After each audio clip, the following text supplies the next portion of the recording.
Animayaw pansit manin. Nakakabudol talaga yung ganitong tag-ulan at malamig na panahon. Sawa ka na ba sa mga napupuntahan mong pansiteria at paulit-ulit mong natitikman? Taga Peña Blanca ka ba? Syempre, yodago na pa nga namin nga pansiteria kang Aliman Naulayan. Syempre, dito lang yan sa Capitol Side.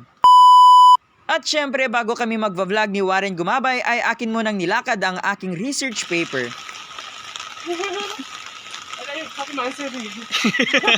So ayan na nga, sa mga hindi pa nakakaalam ay dito lang yan sa Barangay Alimannaw, Zone 6. Sa mga mahilig pong dumaan sa may Caroncy papuntang Patageleg ay madadaanan nyo lang ito. At ito na nga yung sinasabi nilang Capitol Side. Mabilis nyo lang makikita ang kanilang pesto kapag dumadaan kayo sa may part ng Caroncy. At ito nga yung kanilang mga menu na pwede mong pagpilian. Meron silang standard, custom at pansit sa Bilao. Wala ka talagang masasabi dito kasi napakalinis din naman ng paligid nila. Kung makikita nyo ay napakarami din kumakain sa kanila. Isa pa nga sa kagandahan dito ay unlimited yung kanilang sibuyas na pula. Yung ginawa kong sibuyas kanina ay nakalimutan ko nilagyan ng sili kaya nilagyan ulit ni Warren. Galak ka piyam. Thank you so much, love, for inviting me here.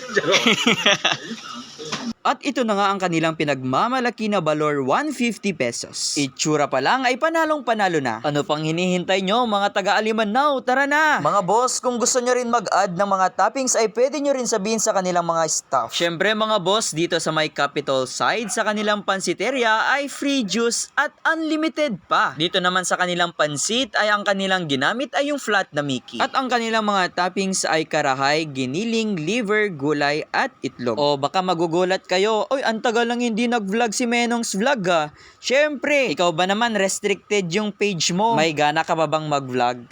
Kaya sa mga followers ko po sa Menong's Vlog, pagpasensyahan nyo na po na hindi pa po ako nakapagpo-post sa aking page dahil restricted po ako. Kaya kung napapansin nyo ay sa main account ako laging nagpo-post. Eto na nga, balik tayo sa kanilang pansit. Wala talaga kaming masabi kundi napakasarap ng kanilang pansit. At isa pa ay nangaakit talaga yung weather ngayon. Malamig na nga ang December ay sinamahan pa ng malakas na ulan. No itawik ka talaga tapos makauoran tapos sobra lamin na peba eyo talaga niya laka panono mo eyo mapansit. Kurog ano kurog? Membita unlimited na sibuyas denge banambang. O dumama ni na panono mo ko gange. Once again, thank you so much Warren Gumabay and thank you so much po sa may-ari po ng Capitol Side. Talaga na mga legit at masarap ang inyong pansit. Kaya ano pang hinihintay nyo guys sa lahat ng followers ko? Tara na sa Capitol Side. Dito lang yan sa Alimannaw Zone 6.